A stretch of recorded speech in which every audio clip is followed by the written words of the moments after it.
Gente, boa noite. É muito bom estar aqui em mais um FLI Araxá, vendo esse festival crescer, virar gente grande. Eu hoje estava gravando para uma TV aqui, falando que eu estou me sentindo um peixe nadando em águas e águas profundas, porque juntar a paixão por Araxá com a paixão pelos livros, pela literatura, e ver como que esse festival vem crescendo, em termos quer dizer, crescendo como evento e crescendo no coração das pessoas também, é uma delícia estar aqui. E hoje, para mediar a conversa desses dois jovens aqui, a Anelisa fez 40 anos ontem, né, Anelisa? Pedro está com 31. 31. Pois é, exatamente a metade da minha idade, viu, Pedro? Então, você vai não só responder, como fazer as perguntas para mim, porque você está muito mais novo que eu. Eu me lembro uma vez que era repórter da Globo, eles me mandaram, teve um pacote econômico do governo, e mandaram eu correndo fazer uma entrevista para o Bom Dia Brasil, repercutindo o pacote, e eu, um desastre em economia, eu cheguei para o presidente da FAENG, na casa dele, ele recebeu a gente à noite, correndo, e eu falei, eu vim aqui e gostaria muito de pedir ao senhor que, além das respostas, me desse as perguntas também. E ele achou que eu estava brincando, depois viu que era sério. Então, ele me deu uma lista de perguntas, eu decorei, e depois, no fim, ele falou, você saiu muito bem. Ainda teve essa delicadeza, né? Então, Pedro Gabriel, queria apresentar os dois.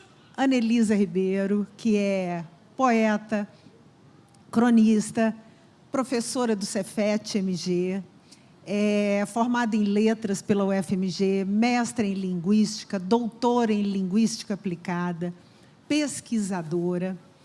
E Pedro Gabriel, que tem uma história interessantíssima. Pedro Gabriel, o sobrenome é difícil, Pedro Antônio Gabriel Anhorn. Eu acho que é assim. Não... Ele acha que é assim. Pedro é filho de pai suíço, mãe brasileira, nasceu na África, no Chad, veio para o Brasil com 12, 13 anos, Pedro? Isso, 12 anos, 12 anos. Você foi alfabetizado em francês? Francês, Até os 12 anos era a única língua que eu falava em casa, era francês. Pois é. E virou poeta em língua portuguesa.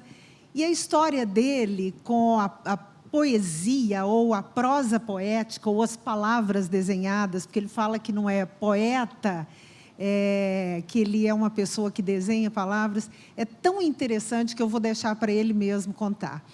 Mas antes da gente começar, como o tema dessa mesa é poesia, e depois falar das novas tecnologias, eu vou pegar, Anelisa, o título de uma crônica sua, que você fez para o site Digestivo Cultural, que é Para que serve a poesia, né? Que lembra muito aquela história. O que você faz? Eu sou poeta. Mas você trabalha com o quê, né? Que as pessoas sempre perguntam. Sou escritor, mas trabalha com o quê? Eu queria que vocês começassem falando, porque você diz sempre que a poesia clareia, incendeia, perturba, né? O que mais? Para que serve a poesia? Boa noite, gente.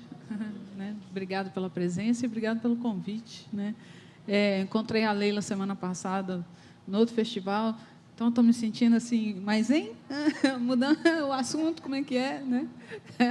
Mas é que essa pergunta sempre aparece, né? E principalmente quando você passa, por exemplo, sei lá, vamos chutar qualquer tipo de momento de crise, aí a primeira coisa que se corta é cultura, né? Cultura e educação vem logo ali, né? E isso é terrível, né? E aí vem essas perguntas, as poesias não servem para nada, né? Uma coisa meio perfumaria. Eu escrevi esse texto porque, de novo, essa pergunta, por outro motivo, essa pergunta começou a perturbar de novo. Eu falava, gente, será que o povo não saca mesmo, né? Porque é muito provocador, né? Um bom poema, ele tira as coisas do lugar. E é muito importante as coisas saírem do lugar de vez em quando. Eu tenho um pouco, ao mesmo tempo que eu sou uma pessoa muito estável e eu gosto de estabilidade, eu enjoo muito da minha casa, eu enjoo da posição das coisas. E aí chega um dia que eu entro no cômodo e não suporto aquele cômodo. Pode ser meia-noite, meio-dia, a hora que for. Aí eu começo a trocar tudo, começo a arrastar tudo, para ver se na outra posição eu vou conseguir aguentar aquilo mais um tempo, né? Então, eu fico... me perturba muito que uma coisa fique ali, e a gente tem muito isso, das coisas serem as mesmas durante muito tempo, medo do novo, né? Medo da inovação, esse medo, eu não vou fazer isso porque eu não sei como é que é, né? Então, eu acho que a poesia ela chacoalha isso na linguagem, porque quando é uma poesia realmente feita de linguagem, eu estou falando isso porque tem poema que não é literatura, é uma outra coisa. Quando ele é literatura e é feito de linguagem, ele surpreende pelo jeito de usar a linguagem, no mínimo. Assim, você lê o poema e fala, nossa, mas né, como é que a pessoa fez isso com as palavras? Tem uma intimidade. Um estranhamento, né? Além do encantamento, e estranhamento. Além do uso da linguagem, que já pode surpreender, né?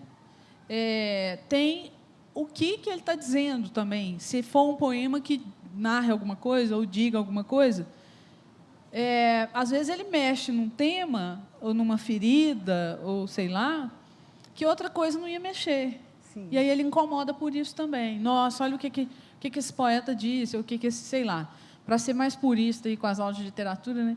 Olha o que esse eu lírico, né? Disse, né? E mesmo a reação negativa, uma reação assim, que absurdo, né? Um dia desse, uma pessoa reagiu a um poema meu, desse livro vermelho aqui, que é um poema que eu vou falando, é um momento ruim, o poema assim, aí uma hora eu falo, tá vendo aí, ó, Deus é isso, Deus gosta disso, Deus gosta daquilo, Deus gosta daquilo. E tem uma frase que é assim, Deus, é uma coisa assim, Deus cria pessoas burras, um negócio assim. E uma pessoa que deve ser muito chegada de Deus, assim, não sei, não gostou da frase, aí a pessoa reagiu, tá bom, o poema é legal, mas eu não gosto que fala assim, né? Sim. E aí é uma mistura de um incômodo com as palavras, né? Ela não poderia falar de Deus nesses termos, e um incômodo porque aquela frase choca a pessoa e ela fala, poxa, né? É para ser tratado de outra maneira, não sei. Essa reação também me parece boa, que é esse tirei do lugar alguma coisa ali. Traz um desconforto, muitas vezes necessário, quase sempre necessário, né? Agora, o Gabriel já disse que, às vezes, tem que perder um amor para ganhar um poema, né? Para que mais que serve a poesia, Pedro? Bom, boa noite. É um prazer estar aqui no Nuclear Araxá. Obrigado pela presença. Bom, a poesia, no meu caso, eu acho que ela tem uma dimensão... eu acho que ela me aproximou, de novo, a minha língua materna, né, que é a língua da minha mãe. Porque até os meus 12 anos eu não falava português, né? Então, esse gap, essa distância de 12 anos foi atenuada pela palavra mesmo, pelos poetas que eu passei a ler quando eu voltei ao Brasil aos 12 anos.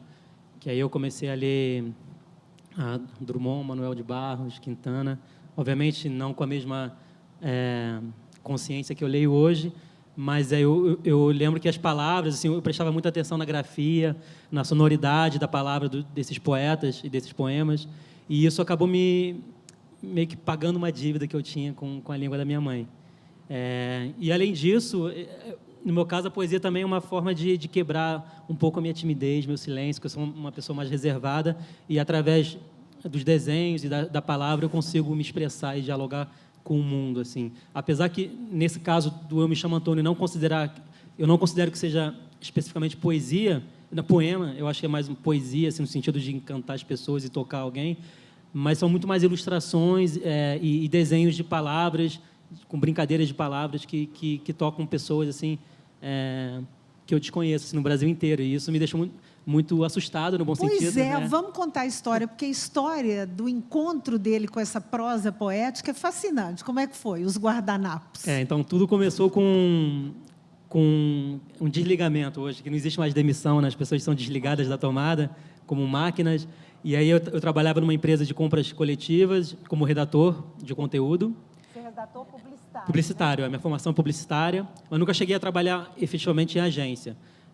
Mas, nesse caso, eu estava numa agência web, eu estava 3 anos e meio lá, e eu gostava muito de lá, mas eu sabia que não era o que eu queria para mim, assim. E aí eu tinha vergonha de pedir demissão, acho que porque eu era muito reservado, e as pessoas gostavam muito de mim, que tinham vergonha de me demitir também. E aí ficava nesse lenga-lenga durante quase 2 anos, mas foi muito bom para mim, até que chegou um dia, minha gestora me falou: Pedro, teu caminho não é por aqui, você vai ser feliz em outra coisa. E ela me desligou da empresa, e ela chorou mais do que eu. Foi bacana assim, esse momento. E isso acabou me libertando, na verdade, porque a partir daí, sem saber muito o que fazer, eu já tinha algumas anotações no caderno de poesia, de verso curto, mas até então não tinha uma expressão, uma personalidade. E isso eu fui encontrar, por acaso, quando eu estava voltando desse dia da demissão. Eu parei para tomar um chopp ali num café perto de casa. No Lamas, é um café muito tradicional no Rio de Janeiro, fica no Flamengo, para quem conhece um pouco o Rio.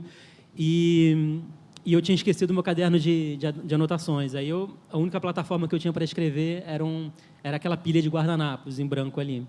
E aí eu comecei a desenhar sem pretensão alguma, e eu gostei do resultado. Aí fotografei com o meu celular, uma coisa bem espontânea, de baixa resolução, e eu guardei para mim o original e a foto. E aí, depois de um tempo, o chopp se repetia, e eu vi que eu tinha uns 100 guardanapos assim, na gaveta, e eu decidi, essa plataforma é frágil, ela pode amarelar, pode rasgar. E aí eu criei uma página na internet, que no começo era um Tumblr, que é uma espécie de microblog, e eu não conhecia nada desse meio de internet. Assim, eu usava normal o Facebook, assim como a maioria assim tem. E eu comecei a postar ali minhas frases, e as pessoas foram comentando, compartilhando, e o negócio criou uma dimensão assustadora assim, para mim, um pouquinho. Assustadora no bom sentido, que eu não esperava tanta gente assim me acompanhando. Eram 100 mil seguidores, né, quando você resolveu transformar em livro. Hoje, muito mais, né? Eram 100 mil. Hoje em dia, eu falo com mais ou menos 1,5 milhão de pessoas, juntando todas as minhas redes sociais, e só com frase e desenho em guardanapo. Assim. Eu não uso nada mais ali naquelas minhas redes sociais. Minha foto não aparece, tanto que uma cena engraçada que no começo achavam que eu era uma mulher, né? Porque uma página que fala mais de poesia, de amor, sentimento. Né? Então, achavam que eu era uma mulher. Tanto que minha imagem só saiu no lançamento do primeiro livro. Assim. Mas não é porque eu queria esconder alguma coisa, era mais porque o que importava, na verdade, é o conteúdo ali, não tanto a aparência, eu acho. E aí são 2 livros, né? A página se chama Eu Me Chamo Antônio. Isso. E aí saiu o primeiro Eu Me Chamo Antônio, que vendeu mais de 100 mil exemplares, né? Saiu em 2013, pela Intrínseca, esse aqui, finalzinho. E aí, um ano depois, saiu o segundo Eu Me Chamo Antônio. Esse primeiro foi muito bem, assim, foi até um susto até para a própria editora, assim, que não esperava um autor desconhecido totalmente, de que vem da internet, então tem todo esse peso de, de certa forma, um preconceito, né? E autor nacional, e eu acho que para mim foi um inesperado, assim, e para a editora também ficou muito feliz e surpresa também com o resultado. E você tem andado, né, Pedro, viajado e está tendo a alegria de encontrar os leitores virtuais agora pessoalmente. Eu acho por isso que para mim é muito importante esses eventos. Hoje eu fiz uma oficina de guardanapos com os mais jovens ali, foi muito lindo, porque assim meu contato com o leitor até então é só através de uma tela, né, de um computador, é uma relação um pouco fria. Então ter mostrar que do lado da tela existe um autor e do outro lado existe uma pessoa que sente, que se emociona, que aquele guardanapo mudou a vida da pessoa. É muito importante ter essa presença física. Por isso que eu faço questão de, onde me convidarem, aparecer. Assim. Gente, é muito interessante, porque é tudo muito novo, é tudo muito diferente, né, Anelisa? Você fala assim, o guardanapo mudar a vida da pessoa, né? Curtiram meus guardanapos, postei meus guardanapos, né? É muito interessante. São quantos guardanapos já, Pedro? Hoje são mais de 2.000, em 2 anos, assim. Quantos Mas- amores você teve que perder para escrever Estante de Guardanapo? Não, acho que foi um só, assim. Agora Rendeu. já me reencontrei, assim. Já reencontrou? Não. Mas, assim, o que é bacana, assim, eu queria deixar bem claro, assim, desenhar em guardanapo não é nada inovador, assim. Muita gente já fazia rascunhos, até o Cartola fazia letras de músicas em guardanapo, o Leminski fazia poesia em guardanapo. Eu acho que aqui tem, às vezes a gente tende a achar que uma inovação tem a ver com tecnologia, com modernidade, mas muitas vezes assim, a inovação é um pouquinho, voltar no tempo um pouquinho. Então eu procuro sempre, nessa era digital, onde todo mundo tecla, eu uso caligrafia, eu faço tudo à mão e eu uso a internet mais como vitrine do que como plataforma assim, para o meu trabalho. Eu procuro sempre usar o lado bom da internet, que ela tem, claro, um lado pesado, mas ela tem um lado maravilhoso de poder alcançar um número de pessoas no mundo inteiro em tão pouco tempo. Então, vamos para a Anelisa, que é a sua área de pesquisa, né, Anelisa? A relação da internet com a leitura, com a escrita e tudo. Mas eu queria que você falasse só um pouquinho como que você começou, porque o Pedro falou do Leminski, e você também tem uma passagem, né? Estou me lembrando do poeminha do Leminski. Minha mãe dizia: ferve água, frita ovo, pinga pia e tudo obedecia, né? Que eu acho delicioso. Nesse mundo em que nada mais obedece a ninguém, né? Então, eu queria que você falasse sobre a tecnologia, mas antes, como é que você começou, inclusive, trombando com a poesia do Leminski? Não, comecei há mais tempo, tem mais de 20 anos, né? E 20 anos atrás não tinha rede social, tal, no molde de hoje. As redes sociais eram pessoais, né? Quando muito, a gente fazia um esforço para manter uma correspondência por carta, por exemplo, foi uma coisa que eu fiz, né, com algumas pessoas. Esse ponto até me preocupa, assim, porque se as cartas sumirem, eu não sei como é que nós vamos fazer com a correspondência entre os escritores, por exemplo, né? Porque a gente tem que morrer e deixar as senhas, né? Deixar uma lista de senha, abre lá meu Gmail, né? Então, eu aproveitei tudo que foi aparecendo. Eu comecei com livro, sempre foi livro de papel, mas essa coisa de usar, sei lá, redes, Facebook, Twitter, e mesmo e-mail para conhecer pessoas, para divulgar as coisas, ela potencializa muito, porque eu acho que o que faz isso que aconteceu com ele é o alcance que aquilo tem hoje, que a gente nem controla, você não faz ideia de onde aquilo vai parar, já não fazia, porque o livro vai parar onde a gente não sabe também, né? O livro circula de um jeito que você não imagina, vai parar na mão de alguém, você descobre que tem um livro seu num sebo, não sei onde. Ele também já fazia, mas é um circuito mais lento. Nas redes sociais, você posta uma coisa e, rapidamente, ela vai. E, às vezes, vai para um lado que você nem quer também. Né? Para muitas pessoas, aconteceram coisas ruins com essa rapidez. Né? Parece aquele busca-pé, assim, né? Aquela coisinha. Então, eu aproveito essas coisas. Os livros de crônica, por exemplo, são coisas que estavam antes na internet. É o inverso. Eu escrevo para vários públicos. Eu tenho livro infantil, juvenil, e poema e crônica. As crônicas, eu escrevo no Digestivo Cultural, que é uma revista eletrônica lá de São Paulo, que fala muito de cultura e tal. Eu escrevo lá desde 2003. E o editor me chamou porque eu tinha um blog na época, 2000, 2001, tinha um blog que chamava Estante de Livros Virtual, e no blog eu gostava de entrevistar autores contemporâneos, postar umas coisas, tinha muita gente começando, essa onda da geração 00, sei lá, né, ganhou esses nomes, né, manuscritos de computador, tem uns livros dessa virada do 90 para o 2000, assim. E aí eu comecei a escrever crônicas quinzenais nessa revista, estou lá até hoje, são mais de 10 anos, né? E, quando fez 10 anos, eu falei, bom, vamos fazer livro, vamos pegar as mais bacanas, né?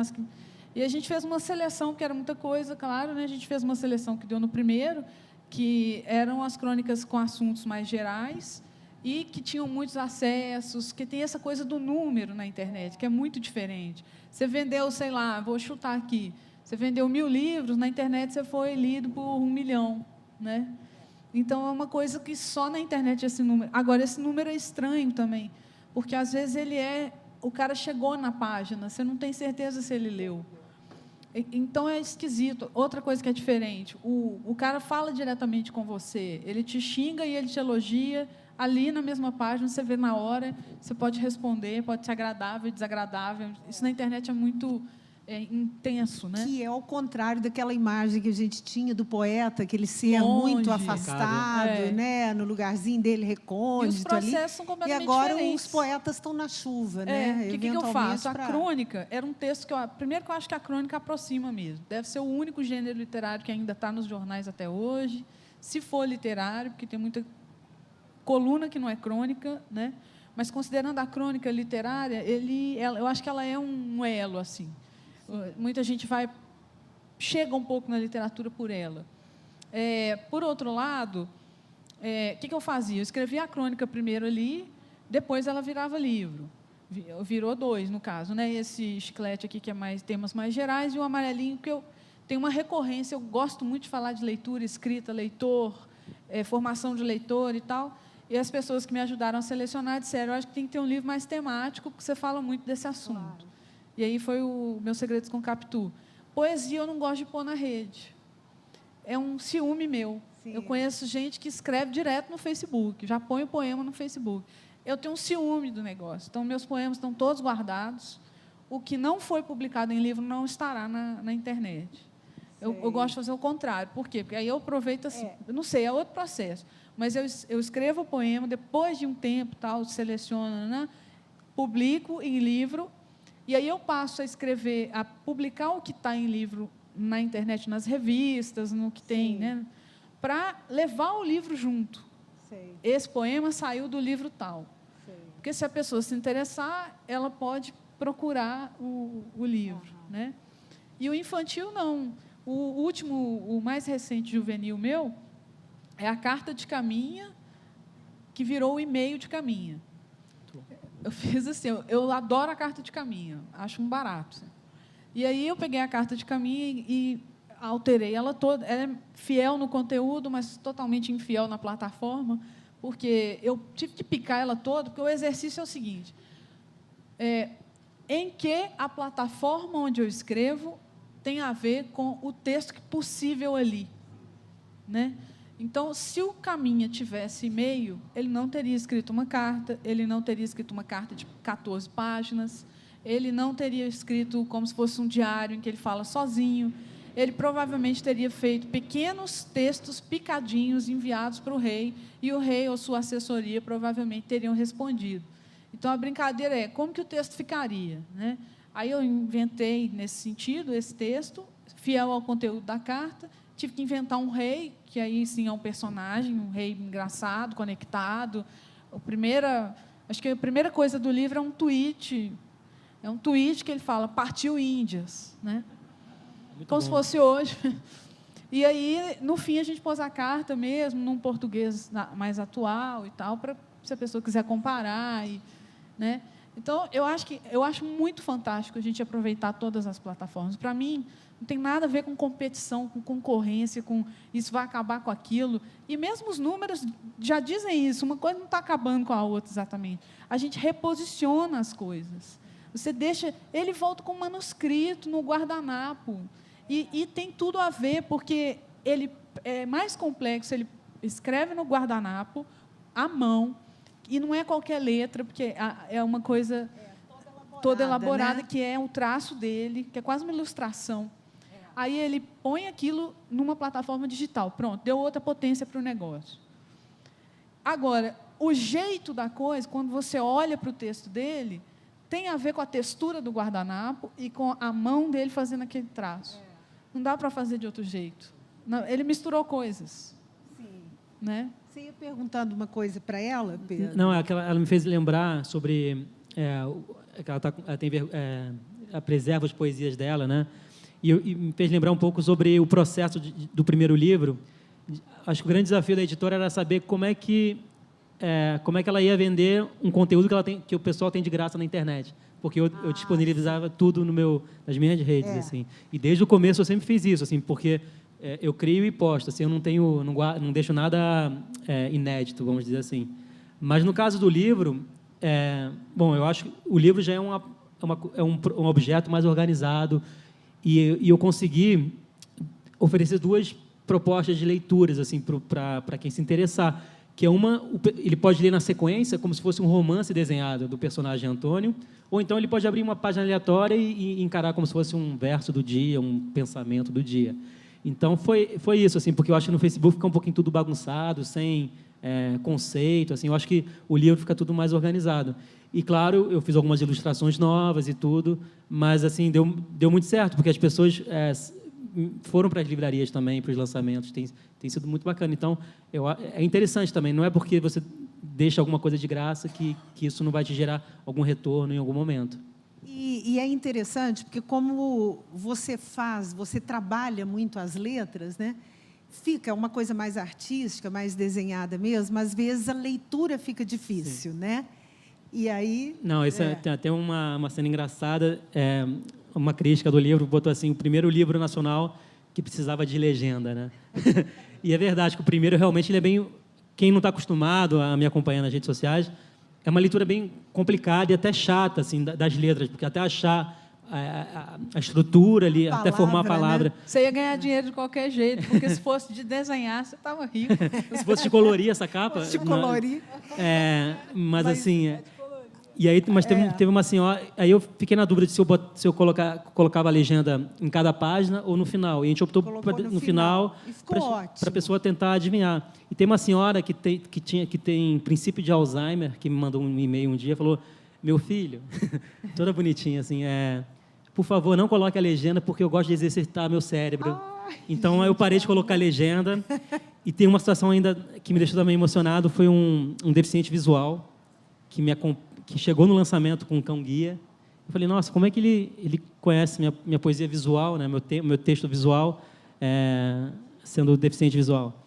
E aí ele falou que, na verdade, ele me obrigou a colocar a legenda. Aí foi o oposto, porque ele tem um programa de leitura no computador que só consegue ler algum código, acho que é HTML, eu não sei, e então eu voltei a colocar depois. Então, aí eu fico no impasse, né? Eu tiro para a senhora com princípio de Alzheimer, eu deixo para o deficiente visual.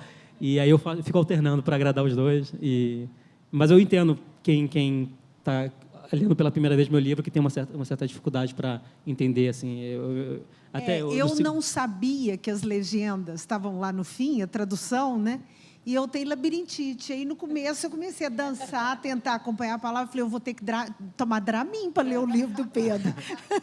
Aí eu falei, gente, está tudo escrito aqui no finalzinho, tudo pronto. Aí eu fazia o seguinte, eu olhava lá, olhava a legenda e voltava lá para ler guiada, né? Que aí é outra história. E o bacana nesse processo de tentar adivinhar o que está escrito, pelo menos outras pessoas acabam fazendo outro verso, outra... Claro, então vai incentivar, junto, a criação, né? Que vai incentivando outra criação.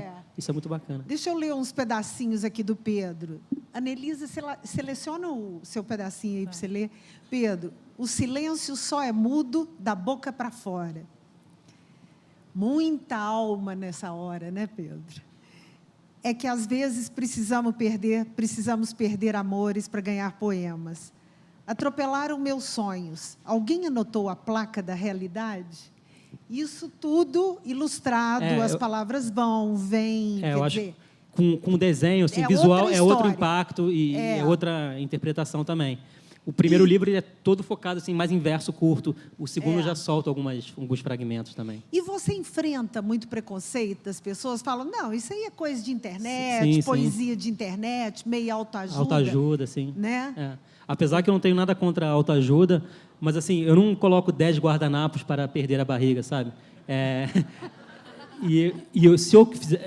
Mas eu entendo quando tento me encaixar de autoajuda no sentido que mudou a vida de outras pessoas, sabe?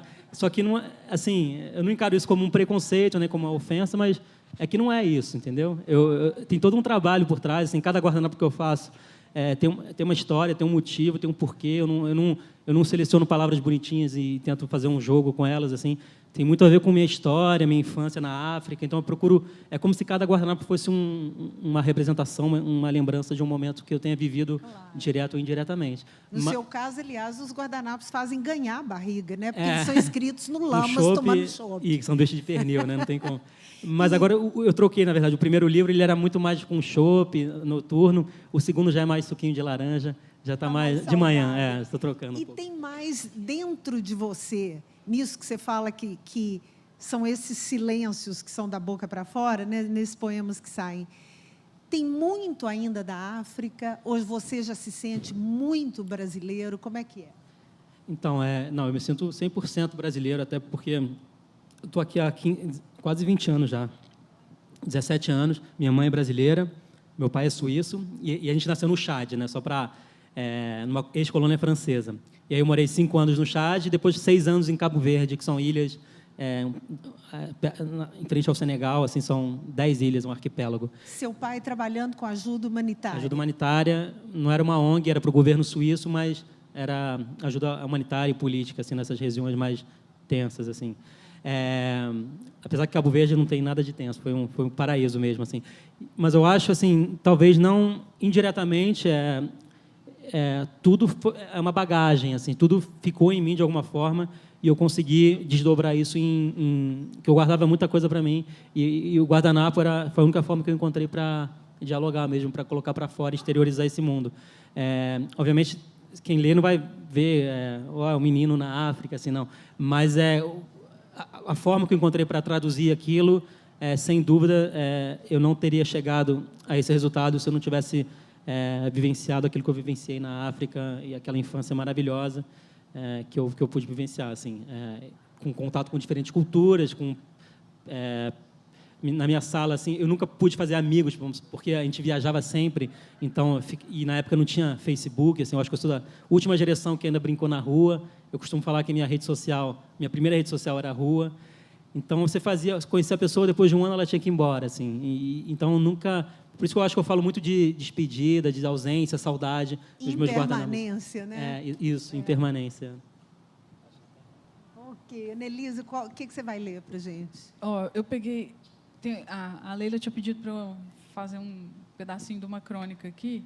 Eu peguei 2 poemas. Os poemas são...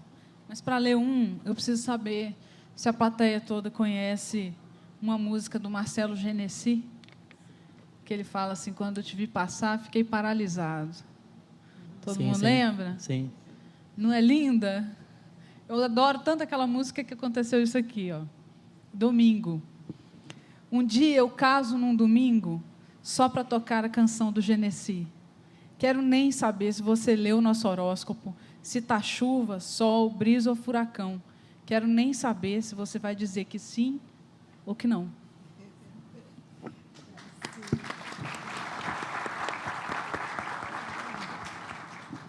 E tem assim, essa é para o leitor, né? Gesto. Observa o gesto incerto do leitor fazendo hora.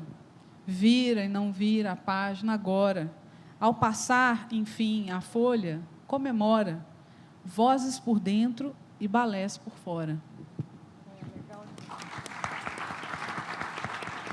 Mas não é tudo assim não, viu, gente?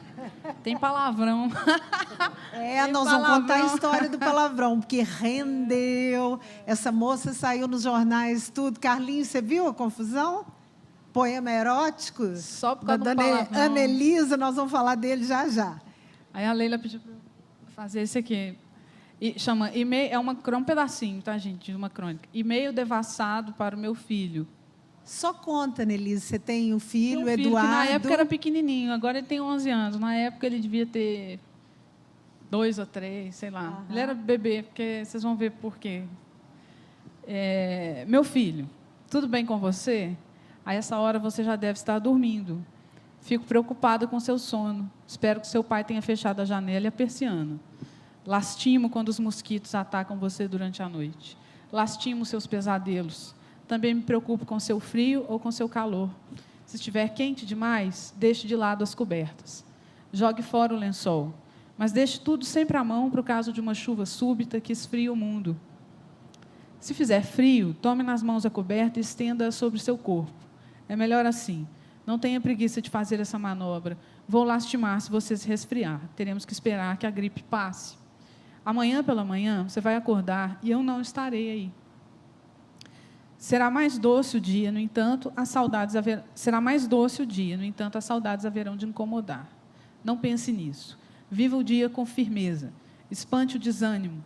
Quando se lembrar de mim, sinta um pequeno prazer abundante. Abra os olhos, certifique-se de que está em casa. A parede azul, o quadro azul, o boneco austríaco, o guarda-roupas. Levante-se e chame seu pai. Ele levará seu café da manhã na cama. Coma sozinho, mas olhe sempre para o dia pela janela. Peça a ele para abrir a persiana e fazer correr os vidros. Deixe o ar entrar, renove tudo. Deixe também a luz do sol tomar conta do quarto. Observe. Dá a sensação de que é uma vida nova, diariamente. Também é importante ouvir música. Pode ser irritante escolher um ritmo muito rápido. Selecione com seu pai uma música adequada para uma manhã de cores. Tentem uma voz feminina pulsante ou rouca, uma diva, por exemplo. Alimentem-se disso enquanto tomarem café. Faça planos curtos, por enquanto.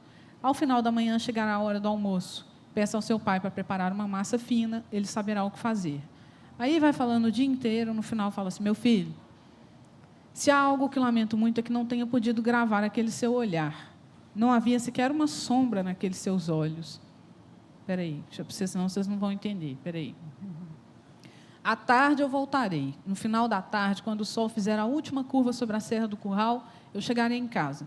Faço questão que você olhe pela janela. Espere olhando na direção do portão. Quando ele se abrir, acompanhe com os olhos o carro preto passando sobre os pilares do prédio. Ouça o ronronar do motor, meus passos na garagem, o som, o alarme ativado. Espere pelo barulho do meu tênis nas escadas. E quando eu abrir a porta, finalmente tenha no rosto aquele sorriso solar. Diga oi com a entonação que aprendeu comigo. E mire-me com o olhar que você tinha quando era bebê de 1 ano e meio.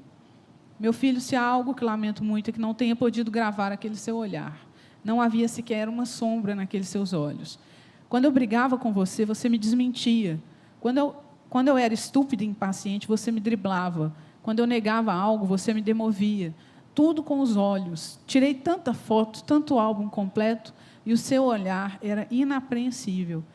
E quando você me abraçava com o olhar, daquele jeito, eu morria, mas morria de saudade de você. E eu descobria todo dia o que era o amor. É lindo. Crônica linda. É aquela história, né? A mãe que sai para trabalhar todo dia, a gente fica sempre um pouquinho assim, né? Todo mundo olhando de lado. Nossa, mas essa mulher só trabalha, né? Pois é.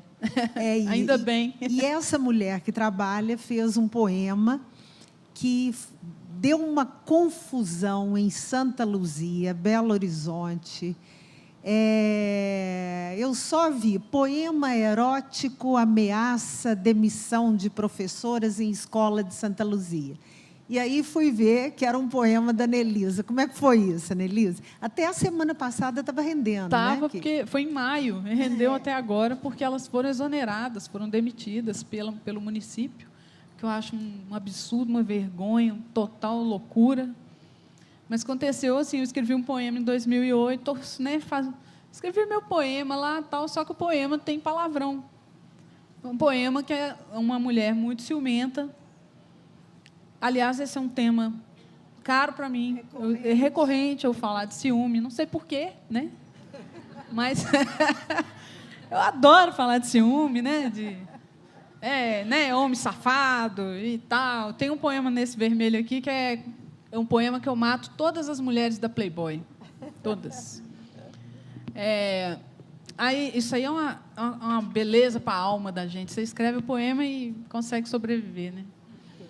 Aí, escrevi um que era uma mulher muito ciumenta, ameaçando o cara, xingando o cara. Eu não vou deixar isso, eu não vou deixar aquilo. Eu vou botar arame farpado em volta do cara. Eu vou isso, eu vou aquilo. E a mulher estava com muita raiva. Como ela... Gente, quando você está morrendo de ciúme com raiva, eu não conheço ninguém que briga com o outro falando palavras doces, né? E então ela falava palavrão, eu vou fazer isso, seu aquilo. E aí, o que aconteceu? O poema estava desde 2008 aí, né, e tal. Em 2015, uma professora ressuscitou esse poema Mas aconteceu o seguinte, eu fui para um festival literário em Santa Luzia, no molde desse aqui, nada demais. Fui lá falar de literatura para criança. E era, obviamente, minha produção infantil, juvenil. Fui falar sobre gostar de ler e tal. As escolas públicas encheram lá o salão, falei, foi ótimo, os meninos bacanas. Aí, quando acabou a fala, que abriram para pergunta, uma menina espivitada, assim, interessada, ela levantou a mão bem na frente, assim, levantou a mão e falou, quero te fazer uma pergunta. Eu gostei muito daquele seu poema do cu. Aí eu assustei, porque eu não esperava, né? Os meninos tinham 11 anos, 10, assim. Aí eu levei um susto na hora, minha cara mudou, eu não consegui, eu fiquei meio constrangido, olhei assim para a produção. Aí falei, ué, mas você leu isso? Ela falou, eu e todo mundo. Aí eu, não. Aí eu falei, bom, mas essa, assim, vocês andaram lendo, falei isso no microfone, vocês andaram lendo minhas coisas para adulto. Não sei, né? Beleza, passou, conversamos, falamos de outras coisas. Quando eu desci do palco, eles vieram falar comigo, não sei o quê. Aí eu saí de lá com uma impressão assim, nossa, que avançado, né? Assim, diferente, né? Geralmente a escola não deixa entrar nada, não dá para escrever nada, se depender tem que... Para você escolher, eu sou professora também, eu sei como é que é. Eu fui demitida de uma escola privada porque eu adotei um livro do Leminski, um livro que tinha... No livro inteiro tinha a palavra merda. Então, é dificílimo, você tem que ficar limpando o livro. O cara não pode falar de sexo, não pode falar de violência. A literatura brasileira vai toda embora, você tem que ficar... Né? Impossível ensinar literatura desse jeito. Né? Aí, eu uma vez tive que dar aula de Gregório de Matos, no livro falava assim, o Gregório de Matos é conhecido como Boca do Inferno. Beleza. Aí, vinham uns 4 ou 5 poemas dele, tudo de Jesus, religioso e tal. Aí o menino falou, professora, mas por que o cara chamava Boca do Inferno? Só tem coisa de Jesus? É óbvio. Eles tiram tudo, nem Gregório, né? Aí eu tive que levar os poemas do Gregório. Gente, é por isso, o cara era super, né, crítico e tal. Sim. Aí, o que aconteceu ali foi o seguinte, as professoras, elas queriam, como acontece sempre que a gente vai em escola, elas queriam preparar os meninos, elas queriam que os meninos lessem alguma coisa minha, mas, por descuido, elas pegaram as coisas erradas. Não era uma escola que podia, por exemplo, comprar o livro. Era uma escola muito simples. E aí, eles devem ter procurado na internet, claro, muito mal procurado, acharam ali, porque, se não me engano, é a segunda ou terceira ocorrência quando você põe no Google, é um blog de um cara, né? E aí elas pegaram aquilo, e pior, teve um certo cuidado, porque não foi só assim, pegar e imprimir, colocaram no papel timbrado da escola. Então, não foi assim, peguei de qualquer jeito, não olhei. Pegaram, colocaram na folha, com margem. Né? 3 poemas, um não era meu, você vê que o descuido até... Um não era meu, e estava como se fosse, e os outros 2. E um desses era esse que chama Ciúminho Básico. E aí, eu fui lá, falei com os meninos, corri maior risco, não sabia o que estava acontecendo. Quando eu cheguei em casa de noite, uma aluna minha de graduação, que é de Santa Luzia, me mandou um inbox assim, professora, aqui na minha cidade acho que estão falando de você, vê se é com você aí o problema. Me mandou um monte de print screen de páginas do Facebook, achando aquele poema absurdo e tal. Aí eu falei, esse negócio vai crescer. E fiquei observando, porque eu não sabia como que eu devia reagir àquilo. Mas aí, isso deve ter sido numa quinta-feira, passou a sexta, a coisa cresceu, sábado, domingo. Na segunda de manhã, uma rádio me procurou. Quando é uma rádio muito popular, que é a Itatiaia, né? Quando a Itatiaia dá, todo mundo copia. Então, eu fiquei 2 dias sendo bombardeada por tudo quanto era jornal, inclusive nacional, assim. Tipo assim, debate da Ana Hickman, era um poema. E eu não vi televisão aqueles dias, porque a única coisa que eu vi foi tão péssima, me fez tão mal, que eu não vou ficar assistindo isso.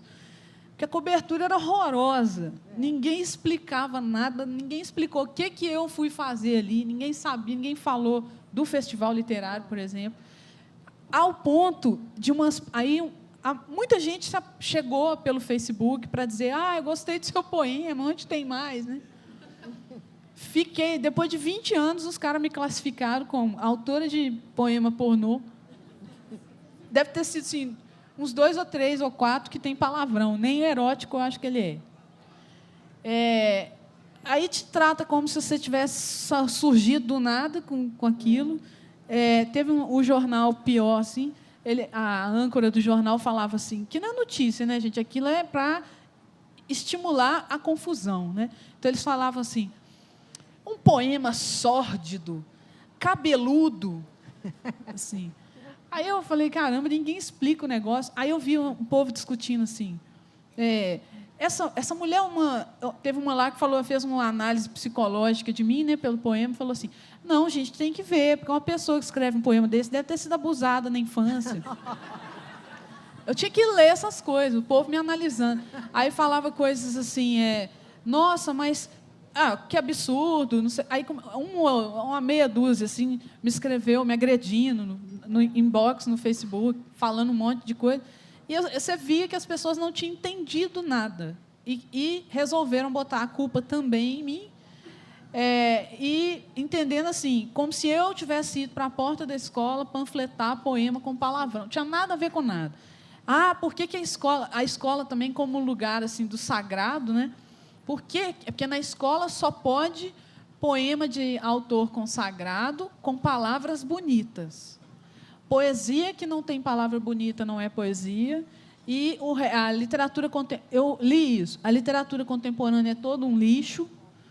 Era uma loucura o negócio. Aí eu fiquei como o meu lado professora ficou muito aflorado também, porque aquilo me incomodava, né? Eu fiquei solidária àquelas professoras também. Eu falei, bom, eu fico muito triste porque eu percebi uma distância imensa das pessoas da leitura literária, imensa, não tem noção de como que lê um poema, o que se considera ali, uma coisa horrível, uma distância quilométrica de uma literatura mais recente.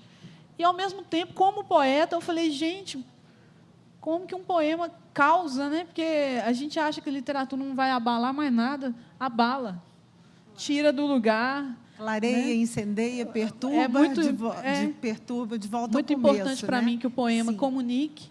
E eu faço uma poesia que é possível entender, por exemplo. E eu falei, gente, entenderam. Né? Então, eu queria muito abrir, não dá nenhuma pergunta, Fernanda? Não dá tempo de nada para as pessoas perguntarem? Nada, nada, nada? Uma rapidinha, curtinha, você pode fazer? Eu fiquei curioso, como o tema é novas mídias, fiquei curioso com o financiamento coletivo. O que vocês acham dessa nova vertente, essa nova maneira de comprar livros, quadrinhos, de fazer coisas? E é uma coisa que a gente tem acompanhado e visto, que é esse meio termo, né? Essa volta para o físico, do digital para o físico. Sim. Como é que vocês veem isso? Não sei se dá para responder rápido, mas era algo muito difícil. Não, pode falar. Muito bacana a sua pergunta. Eu sou fãzaço do financiamento coletivo. Inclusive, se eu não tivesse tido a oportunidade de publicar pela Intrínseca, eu já estava planejando já fazer um crowdfunding, mas acabou que a Intrínseca me procurou e tem muitas vantagens também de se publicar por uma grande editora. Mas eu já ajudei a financiar vários projetos de amigos de literatura e eu ajudei a trazer um ilustrador argentino que eu gosto muito, que é o Trotti. A editora dele fez um financiamento coletivo não para publicar o livro, mas para fazer a vinda dele para o Brasil. E isso foi incrível, porque se não fosse isso, eu nunca teria tido a oportunidade de ter um autógrafo dele, e eu admiro demais o trabalho dele.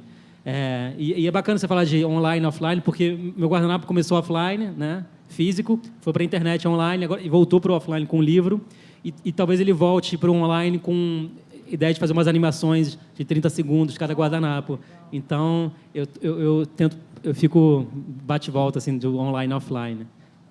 Pedro, você vai ficar... Sim. Não, só para pensando nisso. É um jeito e tem funcionado, né? Mas eu estou lembrando de uma coisa importante, que a editora do Bolso, do Tião Nunes, aqui de Minas, de Sabará, tem dificuldades financeiras, como a maioria das editoras brasileiras nesse momento, e ela, que é uma pequena editora de excelentes livros, está com financiamento coletivo para ajudar a se sustentar.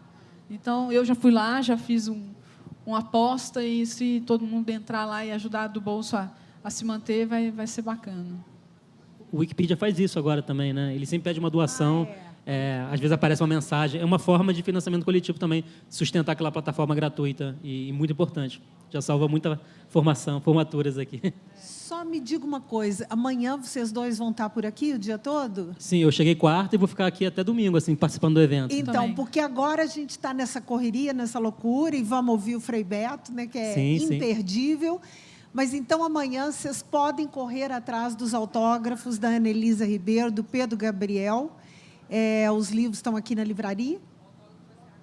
Pois é, tem um autógrafo agora, mas quem não puder ir lá, E tem uns livros for ficar comigo, aqui com o viu, que Frei não estão Beto, na livraria, estão comigo. tem outros com a Anelisa, então tem a sessão de autógrafo agora. Quem não puder agora, amanhã é só ficar no encalço dos dois Podem por parar aqui. sem vergonha, assim, não tem problema nenhum. Eu sou mais tímido que vocês, eu acho. Um carioca tão tímido assim é raro. Bem se vê que você nasceu no Chad. Muito obrigada, Anelisa, Pedro Gabriel. Uma delícia conversar com vocês e muito obrigada a vocês Obrigado, que estiveram obrigado. conosco.